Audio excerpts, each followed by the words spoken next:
बिस्मिल्लाहिर्रहमानिर्रहीम। अस्सलामुअलैकुम। कैसे हैं आप सब? उम्मीद करती हूँ आप सब खैरियत से होंगे। अभी तक हम लोगों ने चैप्टर नंबर 1 का एक्सरसाइज 1.1, 2, 3 और 4 कंप्लीट किया है। आज हम लोग एक्सरसाइज 1.5 का आगाज़ करेंगे, जिसका क्वेश्चन नंबर 1 है फाइंड डिटर्मिनेंट। डिटर्मिनेंट ये क्या होता है?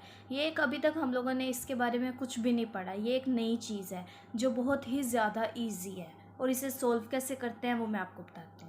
क्वेश्चन नंबर 1 है हमारे पास, डिटर्मिनेंट किस तरह फाइंड करते हैं। डिटर्मिनेंट फाइंड करने को क्या होता है कि इसमें ना 2x2 की एक स्क्वायर मैट्रिक्स होती है, ठीक है, जिसको रिप्रेजेंट दो चीज़ों से डिटर्मिनेंट को किया जाता है।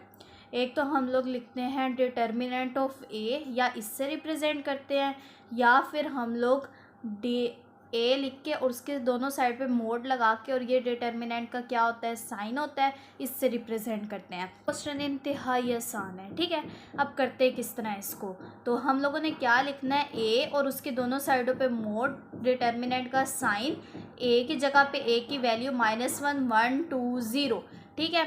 अब हम लोगों ने इन दोनों को आपस में मल्टीप्लाई करवाना है, डायगोनल की वाली एंट्रीज को, और इन दोनों को आपस में मल्टीप्लाई करवाना है।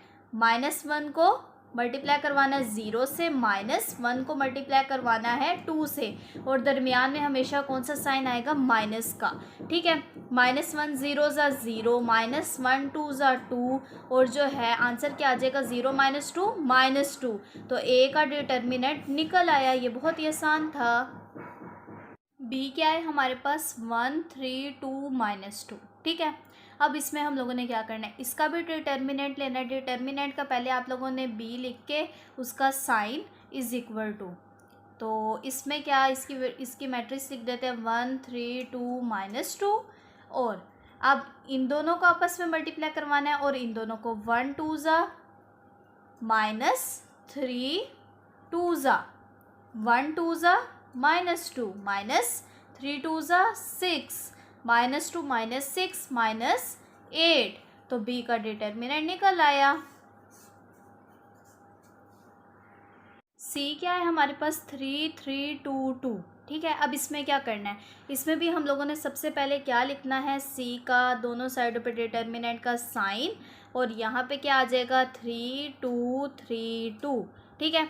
अब हम लोगों ने 3 को 2 से मल्टीप्लाई करवा देना है, -2 को 3 से, और यहाँ पे हम लोग क्या लिख देते हैं, 3 2 ज़ा 6 -2 3 ज़ा 6 इज इक्वल टू 0, और ये हमारा सी का डिटर्मिनेंट क्या निकला है, 0।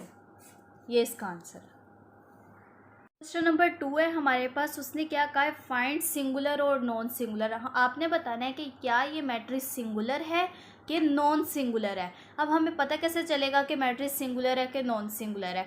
अगर तो हम इसका डिटर्मिनेंट लें इस मैट्रिक्स का, और हमारा आंसर 0 आ जाए, तो हम कहेंगे कि मैट्रिक्स क्या है, सिंगुलर है। अगर हम लोग इसका डिटर्मिनेंट लें और हमारा आंसर क्या आ जाए, 0 आ जाए, तो हम क्या कहेंगे, ये मैट्रिक्स क्या है, सिंगुलर है, ठीक है। और अगर हम लोग इसका डिटर्मिनेंट लें और हमारा आंसर 0 ना आए, तो हम क्या कहेंगे, ये क्या है, नॉन सिंगुलर। सिर्फ इसमें इतनी सी बात बतानी है। तो सबसे पहला क्या है, ए है, तो ए क्या है, 3 6 2 4। हम ए का डिटर्मिनेंट लेते हैं।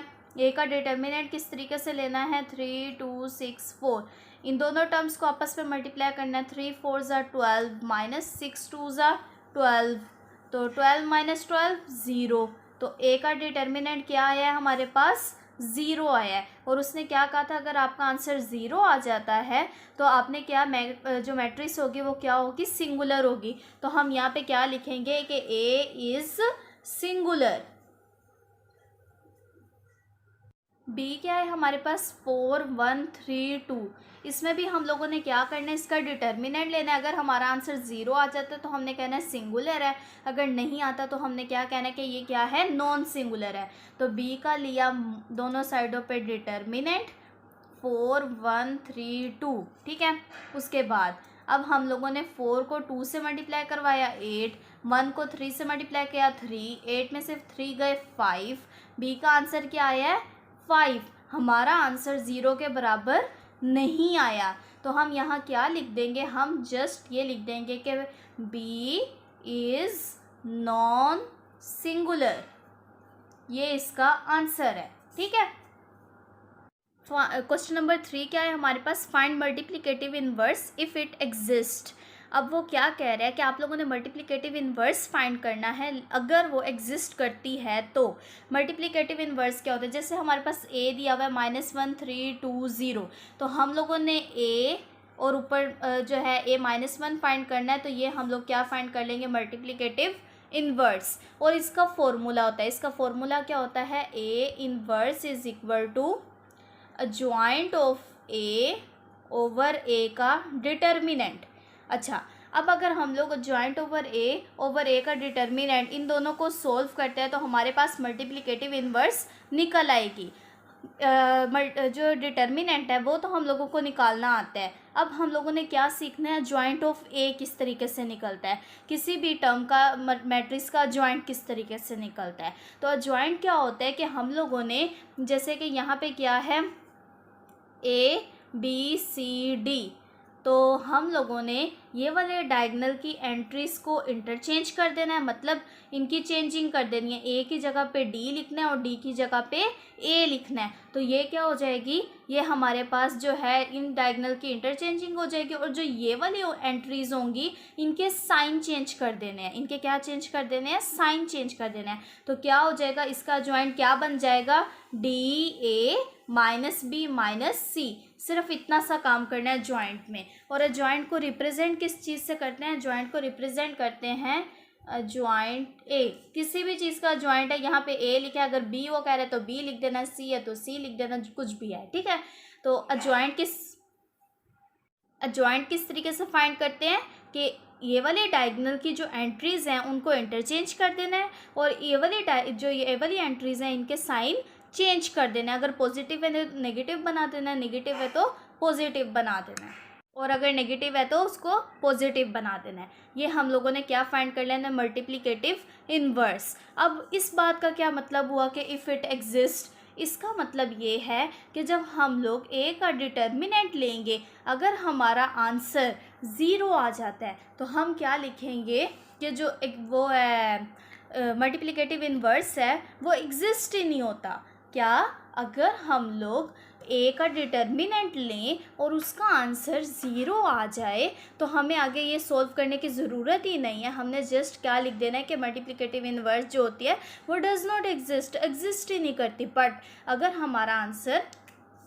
आंसर हमारा 0 आ जाए तो हमने क्या लिख देना है, जैसे हम ए फाइंड करें, हमारा आंसर ए का डिटर्मिनेंट निकाला, उसका आंसर 0 आ गया।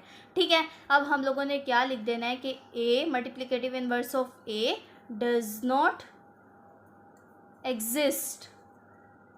ठीक है। लेकिन अगर हमारा आंसर कोई नंबर आ जाता है, जैसे 1 2 3 कुछ भी, तो हम लोगों ने उसे प्रॉपरली सोल्व करना है। अब हमारे पास ए क्या था, -1 3 2 0, और इसका उसने क्या कहा था, आपने क्या लेना है, मल्टीप्लिकेटिव इनवर्स लेना है। तो हम लोग क्या कर देते, A -1 is equal to adjoint A over A का डिटर्मिनेंट। तो हम लोगों ने सबसे पहले ए हमने लिख लेना है दोबारा से, -1 3 2 0, और इसका ले लेना है ए ज्वाइंट ऑफ ए। तो ज्वाइंट ऑफ ए क्या बनेगा, इन दोनों की जगह रिप्लेस कर देनी है -1, और इन दोनों के साइन चेंज कर देने हैं। यह ज्वाइंट निकल आया। अब हम लोग ए का डिटर्मिनेंट निकाल लेते हैं। ए का डिटर्मिनेंट किस तरीके से निकलेगा, दरमियान में ए की वैल्यू -1 3 2 0। तो इसमें क्या करना है, -1 को 0 से मल्टीप्लाई करना है, 0, 2 को 3 से, या 3 को 2 से, जिससे आपका दिल करे, 2 3 = 6, 0 - 6 ए का ये भी निकल आया, डिटर्मिनेंट भी निकल आया, और ए का ज्वाइंट भी निकल आया। अब सिर्फ हम लोगों ने पुट कर देना है, A inverse is equal to joint of A over A का डिटर्मिनेंट। ज्वाइंट ऑफ ए की जगह उसकी टर्म लिख दें, वो क्या है, 0 -3 -2 -1, और ए का डिटर्मिनेंट का आंसर क्या आया, -6, वो इधर लिख देना है हम लोगों ने। अब ये -6 इन सब के साथ क्या हो रहा है, डिवाइड, तो हम इसको इस तरीके से लिख देते हैं, 1 ओवर -6 ब्रैकेट 0 -3 -2 -1, -6 को सबके साथ डिवाइड करवा देते हैं। इस तरीके से भी लिख देंगे तो ये भी आंसर सही है। लेकिन और अगर हम लोग इसको -6 को सबके साथ डिवाइड करवा दें, 0/-6, -3/-6, -2/-6, -1/-6, तो 0/-6 क्या बन जाएगा, 0, -3/-6, ये माइनस से माइनस कैंसिल, 1 ज़ा 2 ज़ा 1/2, उसके बाद ये इन दोनों से कैंसिल, 2 1 ज़ा 2 3 ज़ा 1/3, माइनस से माइनस कैंसिल और 1/6, और ये हम लोगों का ए इनवर्स फाइंड हो गया। ठीक है, क्या कैसे मैंने फाइंड किया है, सबसे पहले हम लोगों ने ए हमें दिया हुआ था, हमने उसका ज्वाइंट निकाला है। ज्वाइंट किस तरीके से निकालते हैं, इन दोनों डायगोनल्स की जो एंट्रीज है उनकी जगह रिप्लेस कर देते हैं और इन दोनों के साइन चेंज कर देते हैं। उसके बाद हम लोगों ने डिटर्मिनेंट निकाला, वो मैंने आपको बताया कि इन दोनों को आपस में मल्टीप्लाई करना है माइनस, फिर इन दोनों को मल्टीप्लाई करना है। डिटर्मिनेंट भी निकला है, ज्वाइंट भी निकला है, फिर हमने फॉर्मूले में पुट कर दिया और जो है डिवाइड/6 कर दिया। चूँकि ये डिवाइड हो रहा था तो मैंने इसे साइड पे लिख दिया कि -1/6 हो रहा है। फिर मैंने इसको, ये भी इसका आंसर बन सकता था, फिर मैंने इसको इन सब के साथ डिवाइड करवाया -6 को। ठीक है, -6 को डिवाइड करवाया, कटिंग वगैरह करवाई और फिर हमारा आंसर क्या आ गया, 0, 1/2, 1/3 और 1/6, और ये ए इनवर्स का आंसर आ गया। बी फाइंड करने लगे। बी में उसने क्या कहा, 1 2 -3 -5। इसमें भी हम लोगों ने बी का डिटर्मिनेंट फाइंड करना है, फिर अजॉइंट ऑफ बी लेना है, देन उसमें पुट कर देना है। लेकिन जो हम लोग डिटर्मिनेंट लेंगे उसका आंसर अगर हमारा 0 आ जाता है तो हम लिखेंगे कि ये जो है एग्जिस्ट ही नहीं करता, मल्टीप्लिकेटिव इन्वर्स जो है वो एग्जिस्ट ही नहीं करता, बस जस्ट ये लाइन लिख देंगे। तो सबसे पहले हम लोग क्या करते हैं, हम लोग जो है बी का डिटर्मिनेंट लेते हैं। बी का डिटर्मिनेंट किस तरीके से लेना है, बी डिटर्मिनेंट दोनों साइडों पे 1 2 -3 -5, 1 -5 ज़ा -5, -2 3 ज़ा -6, तो -5 माइनस माइनस +6, -5 +6 +1। बी का ये हमारा क्या निकला है, डिटर्मिनेंट, और ये 0 के बराबर नहीं आया। इसका मतलब कि हम इसे जो है आगे सोल्यूशन सोल्व कर सकते हैं। अगर हमारा आंसर ये वाली जगह की जगह 0 आ जाता तो हम यहीं पे ही स्टॉप कर देते और कह देते कि जो है आगे ये एग्जिस्ट ही नहीं होता, मल्टीप्लिकेटिव इन्वर्स लग ही नहीं सकता। तो अब हम लोग जो है ज्वाइंट ऑफ बी करते हैं। ज्वाइंट ऑफ बी किस तरीके से, ज्वाइंट ऑफ बी, तो वो क्या करना था, उसमें इन दोनों की जो है जगह रिप्लेस करनी थी, -5 1, और इन दोनों के साइन चेंज करने थे। ज्वाइंट ऑफ बी भी निकल आया। अब हम लोगों ने क्या काम करना है, हम लोगों ने इसको क्या करना है, फॉर्मूला लगाना है, B inverse multiplicative inverse adjoint B over B का डिटर्मिनेंट। तो अज्वाइंट बी क्या है, उसकी जगह उसकी टर्म लिख देते हैं, वो क्या, -5 -2 3 1 ओवर बी का डिटर्मिनेंट, उसका आंसर क्या आया, 1। तो इसको जब हम 1 से डिवाइड करेंगे तो ओब्वियसली यही आंसर आ जाएगा, क्या, -5 -2 3 और 1, और ये बी का क्या निकल आया, मल्टीप्लिकेटिव इनवर्स, ये इसका आंसर है। सी क्या है हमारे पास, -2 6 3 -9। अब इसमें क्या करना है, सबसे पहले हम लोगों ने सी का डिटर्मिनेंट लेना है। अगर उसका आंसर 0 आ जाता है तो हम लिख देंगे कि मल्टीप्लिकेटिव इनवर्स जो है वो एग्जिस्ट ही नहीं करता। तो सबसे पहले हम लोग सी का डिटर्मिनेंट लेते हैं। वो किस तरीके से लेना है, -2 6 3 और -9। तो 2 9 ज़ा माइनस माइनस प्लस प्लस 18 -6 3 ज़ा 18, 18 -18 0, आंसर 0 आ गया। अब सिर्फ हम लोगों ने क्या लिख देना है, c इन -1, मतलब multiplicative inverse of c does not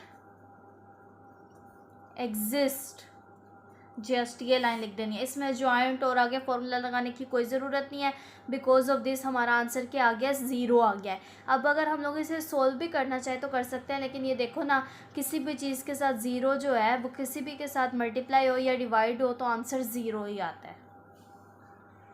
next part है हमारे पास डी क्या कह रहा है, 1/2, 3/4, 1, 2।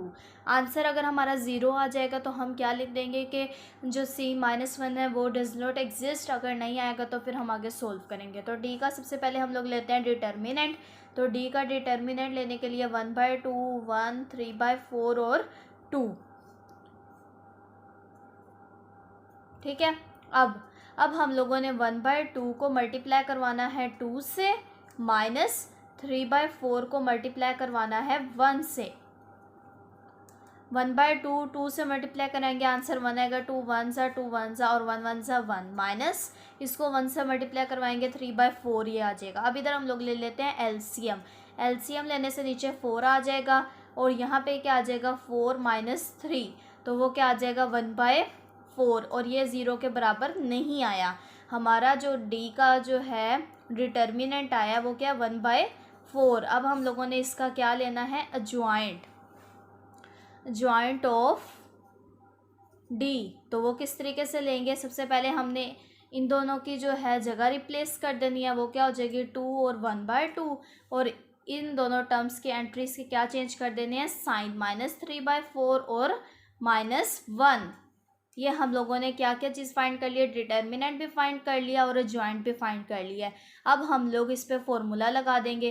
फॉर्मूला क्या था हमारे पास, डी मल्टीप्लिकेटिव इनवर्स का sign is equal to joint of D over D का डिटर्मिनेंट। तो ज्वाइंट ऑफ डी की जगह पे डी की टर्म लिख दी, वो क्या है 2 -3/4 -1 1/2 और डिवाइडेड बाय 1/4। ये डी डिटर्मिनेंट की जगह ये वाली टर्म ये लिख दी 1/4।